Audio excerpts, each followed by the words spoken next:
Daniel शेरों की मान के अंदर जाते हैं, कोई आवाज नहीं आती। वहां पर मान के बाहर बिल्कुल सन्नाटा, अंदर सन्नाटा, बाहर सन्नाटा कि अभी आवाज आती है, अभी आवाज आती है। बहुत देर तक इंतजार करने के बाद लोग अपने घरों को वापस चले जाते, क्योंकि सुबह को मान का घर का मुंह खुलना और देखेंगे कि दानिएल के साथ क्या हुआ है। अब सारी रात बादशाह दानिएल की शक्ल को, दानिएल की सूरत को देखता रहा। ख्वाब के अंदर आंखों के सामने मर्द खुदा दानिएल का नूरानी चेहरा, जो अपने खुदा से बात करता है, जो अपने खुदा के साथ चलता, जो ख्वाबों की ताबीर करता और बादशाह को मुश्किलातों से निकालने वाला, उसके ख्वाबों की ताबीर करने वाला दानिएल मर्द खुदा बादशाह की आंखों के सामने उसकी तस्वीर रही। बादशाह के एक पल भी नींद नहीं। जैसे सुबह होती है, जैसे सुबह होती और सूरज निकलने से पहले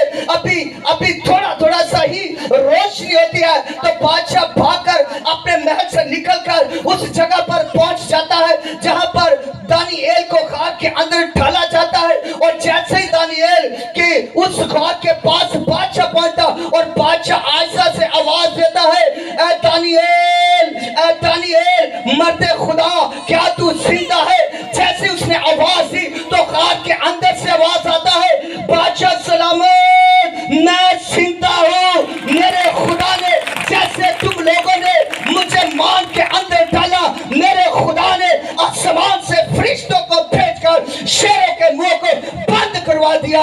मैं अपने खुदा के सामने भी बेगुनाह हूँ और तेरे सामने भी मैं बेगुनाह हूँ। उसने क्या कहा? मैं अपने